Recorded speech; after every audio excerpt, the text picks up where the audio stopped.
Rawr. Bloop boop boo. Bloop doop doo. Bloop doop da boo.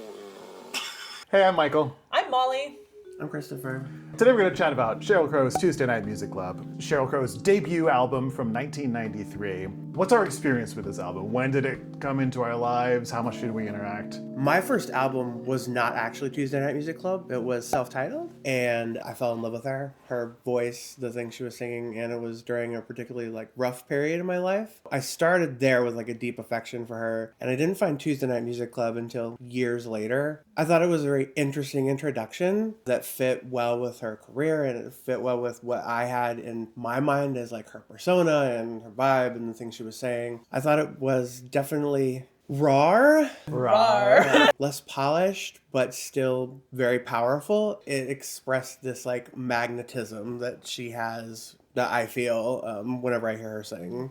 I probably heard the singles from this album when they started to appear on rock radio. I do think it's really interesting that early on she was on rock radio. Mm-hmm. I think she didn't last very long before it was more on top 40 pop and you didn't really hear her on rock radio. I think it was hard to be a woman on rock radio in the early 90s or in the 90s at all. There was a copy of the album, and I do think that it was later after the self-titled album came out that you went back to this album. I definitely had that same experience. I do agree that this album is much rawr, less polished, much more rough around the edges. Her singing, her voice is much more gritty, which I think makes the singles on this album really appealing. And it's kind of similar for me. I think I probably got this album definitely after 95. Probably also after her second album came out that I got this. But I think I got both of them at the same time through one of those, pay us this much and we'll give you 10 albums and you just have to buy 30 more. I did one of those, I split it with a friend and we did half and half, but I actually ended up buying all the albums. So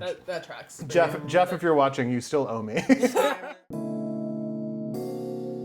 So a little bit of background on Sheryl Crow herself. She's from Mississippi. She has a bachelor's of science in music education. She started her career singing jingles for ads in Missouri. Then she was a backup singer for a lot of different musicians, famously for Michael Jackson on his Bad tour. When she would often sing a duet with him, they would sing a song to each other, and not many people get to do that. She recorded backing vocals for Stevie Wonder, Belinda Carlisle, Jimmy Buffett, Kevin Gilbert, and Don Henley. So she was really a session musician. Yeah, she was in the business for a while. She had an earlier album that was going to be her debut album that was going to be self-titled, but she and the label agreed to scrap it because it was too polished and produced. That's so interesting. Yeah. Wow.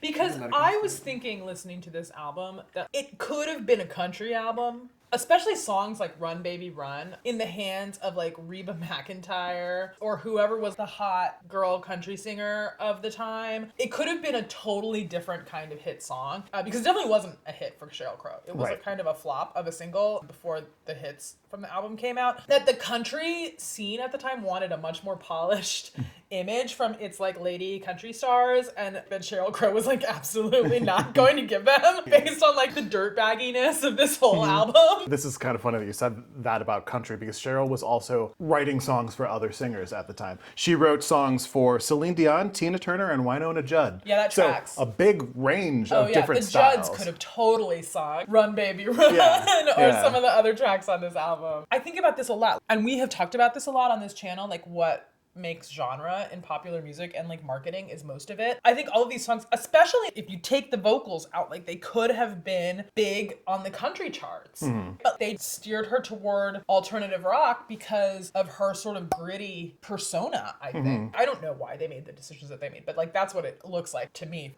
with 30 years hindsight. 30?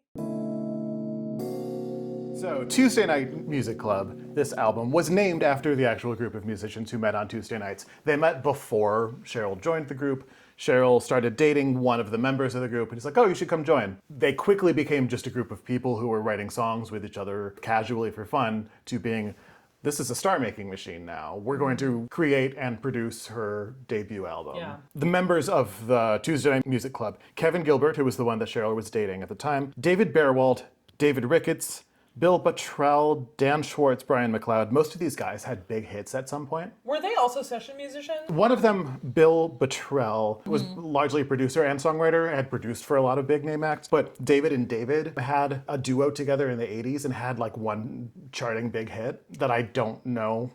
Can we look it up and listen to it right now? Yeah, let's do it.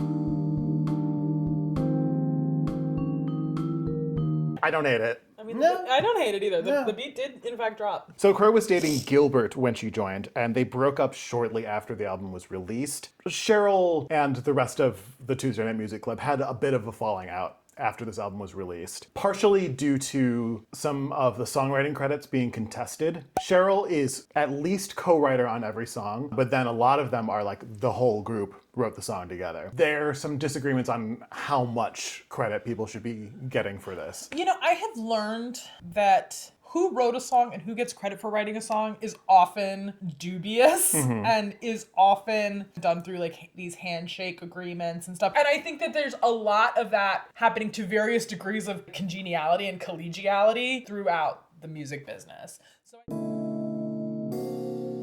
If someone says, think of the sounds in Tuesday Night Music Club, what sort of things come to mind? well, you can cut everything that I said about country music and then like put it in here. I feel like this and Self-Titled are such a special era of Sheryl Crow. They're like what I love the most about her career. Not that I don't love other parts of her career. I feel like this is closer to her developing her sense of self and like maturing as Yes. a person. And I think that that's really hard to recapture. It's so gritty. I love the term gritty to describe the tracks on this. And you hear the experimentation. Yeah. Yeah. There's a lot of diversity on this album. I think that they played with a lot of different types of song, and they set sonically there's a lot of variety in here. Yeah, like how you're cruising along and suddenly there's like a disco track that comes Yeah. out Then of there's nowhere. it. And even though it's diverse, it still feels like cohesive to me. Like it all is Sheryl Crow. Like you can feel her in each of the tracks on here. Until a closer listen recently, I didn't remember that there are so many actually really interesting chord progressions happening in this. Oh, There's really? some real like fun chords in this. Give us the music theory.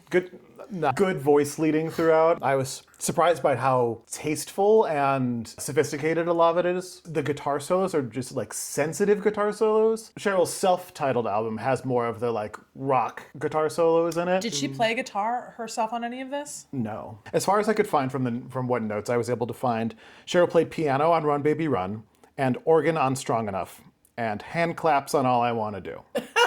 That's it? Yeah, and Hey, that's all those just vocals. hand claps are crucial But- to the mix of that song. But if you listen to the piano on Run Baby Run and the organ on Strong Enough, they're both like prominent and really really well done. My compliment to her clapping was not a diss to her keyboard playing. Clearly she can play. For but the she just record. didn't for this Yeah. album, which is interesting. Well, and if she had a degree as a music educator, she knows her shit. Yeah. If you don't know what it takes to be a music teacher in most music education programs, you basically have to learn to be bare minimum proficient on every instrument. Yeah. Like, and when I say every instrument, I mean like picture an orchestra and how many different instruments are in there, and then like you have to be. Miss Crow, my clarinet's making a weird sound. Okay, let me see if I can make it sound right. Yeah. Let's hold off on talking about her vocal performance until later, though. Okay. Because I think that's kind of the star of the show.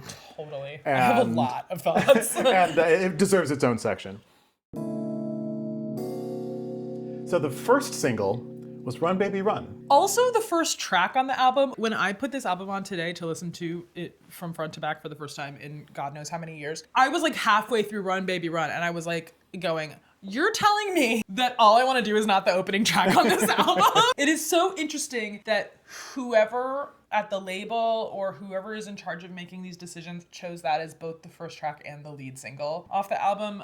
I would not have made that decision. I don't think it's a bad first track, and I think it could have worked as a single if it were not the first single. I think it's not the right choice for the first single. This is the single we're going to use to introduce a new artist to the Right. world. It's a little bit tough because it sounds so different from a lot of the rest of this album, but most tracks sound so different from a lot of the rest of this album. You know, actually, that is interesting. On paper, it is the most commercially viable song on the album, I think. If you just look at what makes a hit pop song. But if you look at it as, we're going to use this song to introduce this new artist and what she does and what she's all about, that is not the song I would have chosen. I don't think it is representative of the Sheryl Crow-ness, especially of this album. I absolutely agree that this was an odd choice for the actual single that they released to the public.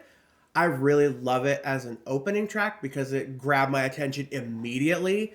I will say it may have set the stage improperly in my mind because it doesn't have the same vibe as the rest of the album. But having said that, it showcases a lot of the band's talents, of her talent. It does tee her voice and persona up really well. I love the lyrics too. They have a special connection to my life, which is why I like a lot of this album. But yeah, weird choice for a first single to the public. I think it would be a great second track on the album. Open it up with All I Want to Do and then go to Run Baby Run. A lot of albums have the big hit single as track 3 or 4. I don't think there's anything wrong with having Run Baby Run as the first track. I just don't think it's the right first single. The second single's even more of a needle scratch because that's What I Can Do For You. Yeah, and I get that that track was like a middle finger to these predatory guys, or maybe one specific. Maybe specifically Michael Jackson's manager, allegedly. Yeah, and I want to let Sheryl Crow have her "You Oughta Know" moment, but I don't love that track. It's a little heavy-handed for me. I love it.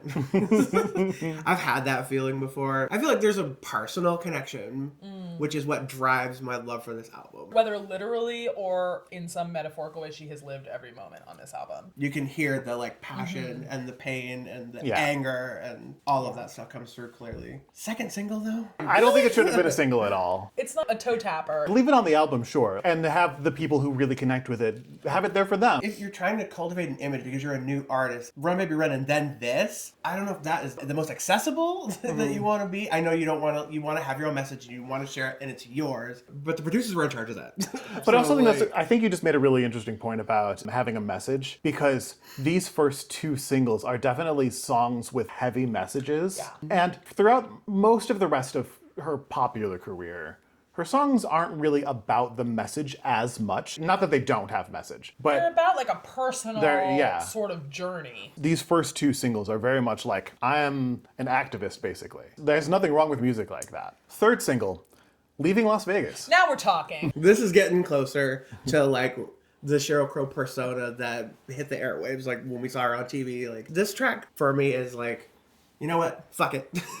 I'm out. I'm done. Yeah. It's time. I love that feeling. It feels like there's been a weight lifted off her shoulders that comes through sonically that I really appreciate. To me, it's like a really effective metaphor. I think everybody has something in their life that you know is bad for you, but you can't stay away from, and you have to eventually just make the decision to cut it out. Whether it is a person or a substance or a habit, we all have that thing that we have that tense relationship with. And I think this is a song about that. She's using a whole city to represent that. I also love how this song is just so stripped down to its essence, which really makes it feel that rawness. You could almost have everything stripped away but the vocals, and like it would still have the same effect. I think this is an interesting song to talk about her performance, because I just looked at our notes. You both rated her performance of 5 out of 5. I think this is like one of her best vocals. Peak. I appreciate how emotional it is. I kind of wish it just like one click less so that I could... I know. I love you, Michael, but... You know that I like when people sing ugly. Yes. This is just a tiny hair too much for me. It's interesting that like it's so emotionally raw that it flirts with coming off the pitch at times. And there's another track where she does that as well, which is I think the last track on the album, where it feels like it's like she's not quite on the center of... But I like it there. That's interesting to me. If you have a certain kind of musical ear, it kind of twitches a little bit. And it's clearly intentional. I get the intention. It's just not my favorite in this song. I like it much more when she does that in other songs on the album. But little backstory on this song. The title of this song comes from a novel by John O'Brien that later got turned into the movie of the same name. Sheryl performed this song on Letterman, and he, after the performance, asked her, is like, this sounds like it comes from your experience. Is this an autobiographical song? And she said yes, without mentioning any of her co-writers or John O'Brien on Letterman. And that's one of the things that made the club start to get mad at her. Which is interesting because, like, when you say, is this an autobiographical song, it goes back to what I was saying earlier about how I think it's a very universal experience to be facing something that you know you need to remove yourself from or remove from yourself in order to live the kind of life that you want to live, and struggling to do that. And so I feel like any singer would say, yes, this is an autobiographical song. And I don't really fault her for what is obviously an unintentional oversight, but they got mad at her and John O'Brien killed himself shortly after. I think Sheryl was 26 around this time. She probably didn't have a lot of media training, you know. No, was media training even a thing back then? Like, I feel like that was Can't something that imagine. politicians got, but not celebrities. Right. I get the impression that it was just a little unintentional slip up that blew up into something that was much bigger. I'm sure that if you were involved in creating that song, it probably doesn't feel silly to you. But at the same time, if you're sitting on friggin' David Letterman's couch and you're scared shitless, right? Yeah. You're just saying whatever comes into your head, I think. Okay, so now we finally get to the fourth single from the album, All I Want to Do. This should have been the first track on the album. Should have And been the first single. Should have been the yes. first single. I'm not completely sold yet on whether it should be the first track. It is a dirtbag anthem for the ages. I am like so not the person singing this song. I am the person washing her car on her lunch break in a suit that is like derided in the song. But I want to be the person drinking beer at noon on Tuesday in a shitty bar somewhere. I've had that life.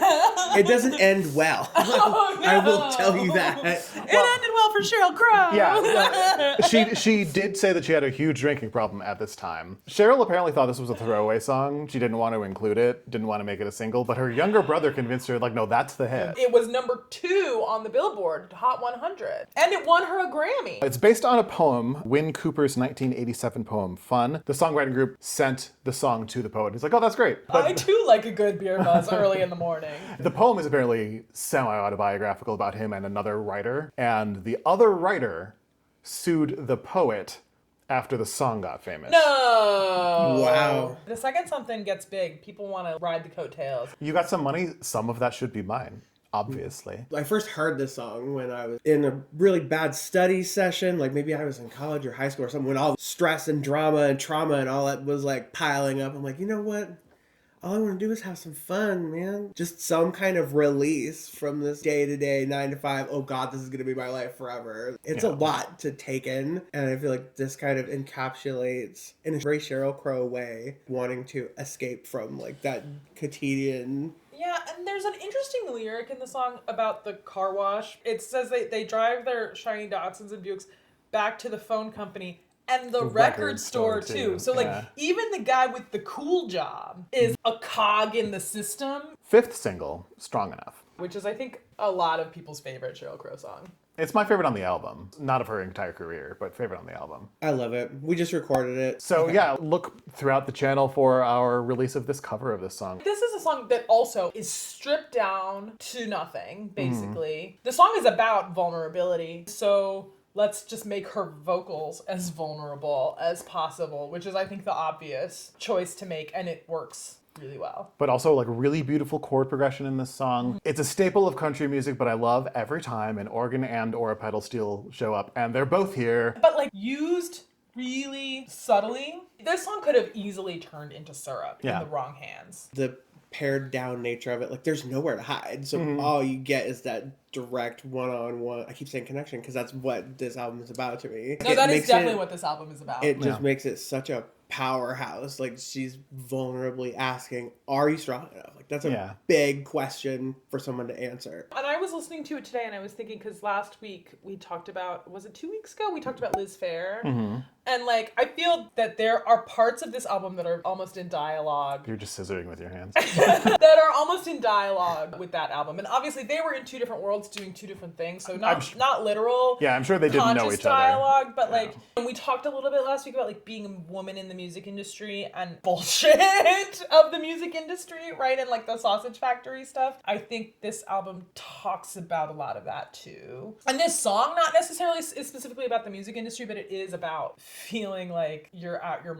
most vulnerable and needing somebody who can literally carry the weight of that. No one gives 100% in a relationship all the time. It's impossible. There are days when I'm not in it and Michael has to drag me out and vice versa. But that's what keeps you going sometimes. Sometimes you need that. A lot of times you need that because it's hard world out there. Final single from the album was Can't Cry Anymore. Which I think is stronger than Run Baby Run, actually. And like the first two singles, like I would have put this out before either of those. I feel like there's an emotional arc throughout this album, or maybe not an arc, but a thread of like, I'm done. Like, I need to separate for my own self. I need to become who I want to become. And I know that there's a lot of stuff happening around me I need to disentangle myself from. I feel like Can't Cry Anymore is the personification of that feeling. But one of the things that I really love about this album is that it's not just Sheryl saying there are all these things happening around me that are bad.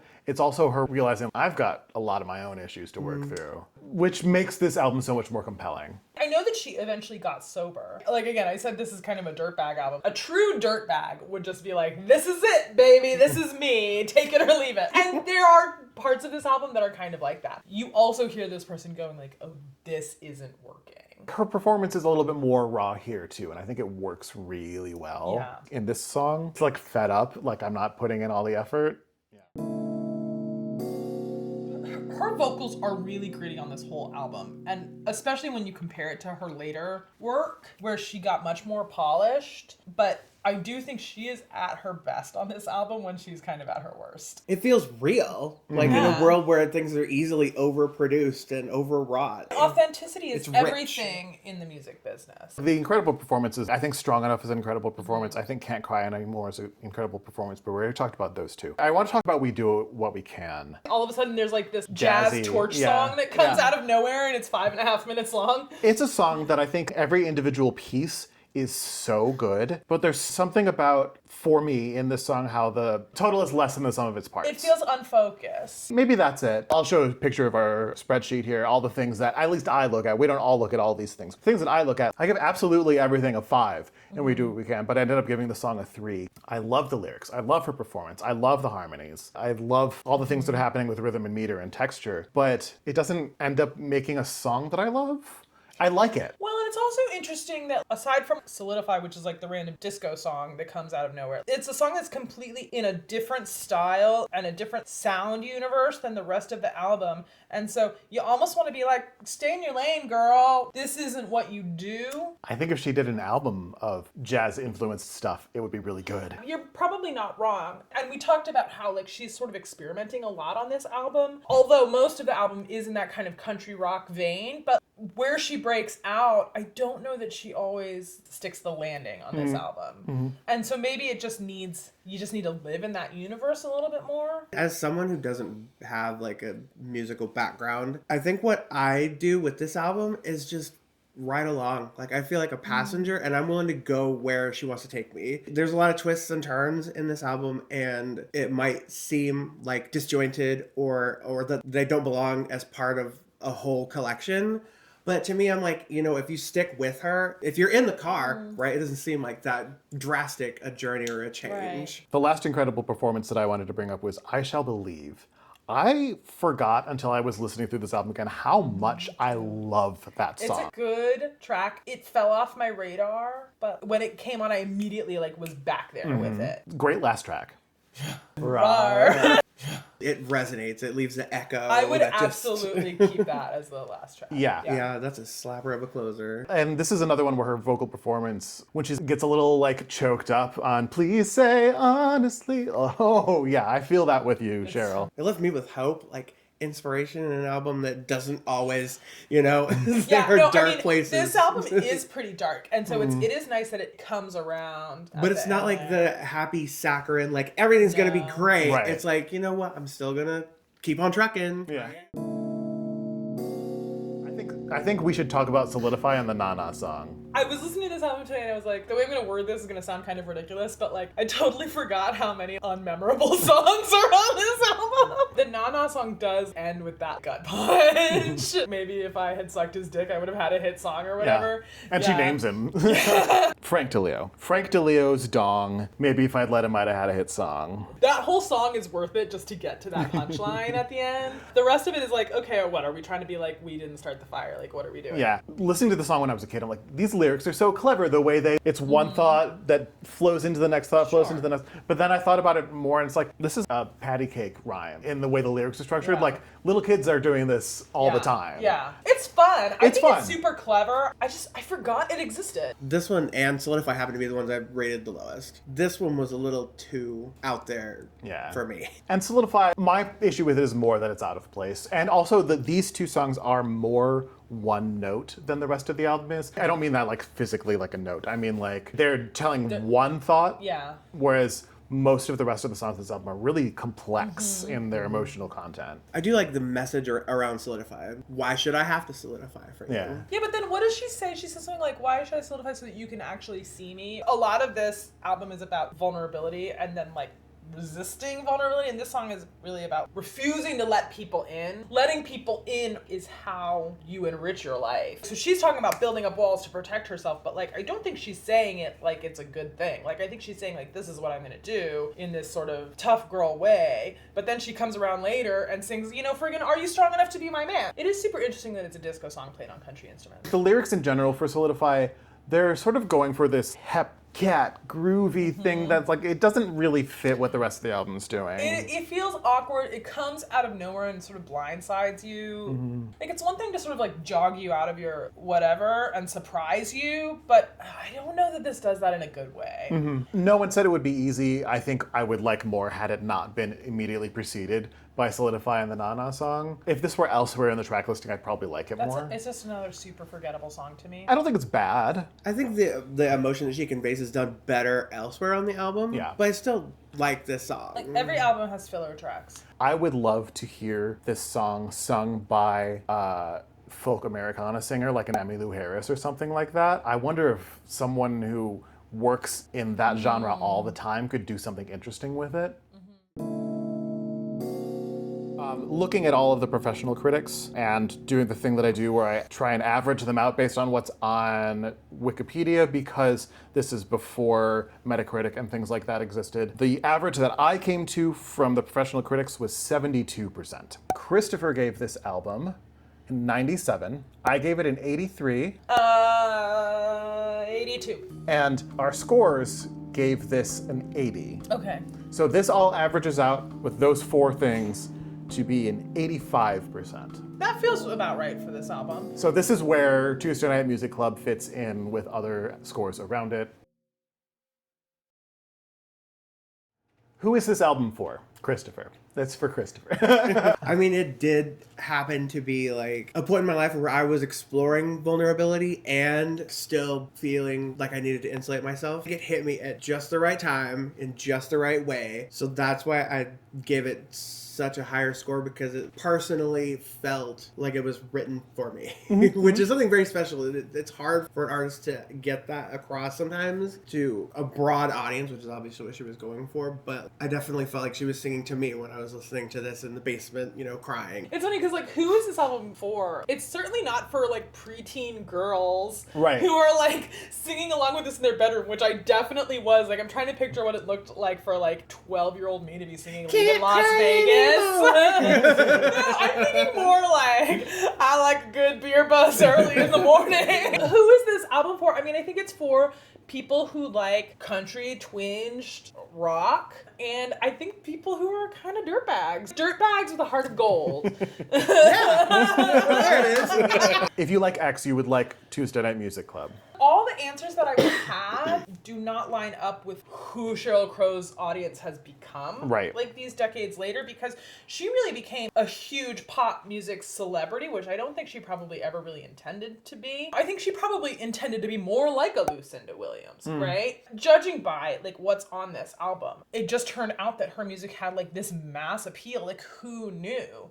I think Cheryl's intentions with her music are more obvious if you look at her self-titled album, because that is just her, basically. Yeah. Because there is a group of guys co-writing these songs with her, I think that muddies the waters a little bit with intentions. Her self-titled album is also kind of dirtbaggy. Oh yeah, that should be about it for this video. So thank you so much for watching. Subscribe if you enjoyed our conversation. We talk about music and video games mostly, but a little bit of other media here and there. Please give the video a like if you enjoyed it. Also, it does help out. And if you didn't enjoy it, give it a pity like anyway. It doesn't hurt. Up here is a video that YouTube thinks you might like, so check that out. Down here is a playlist of other music reviews. Check those out. And that should be about it.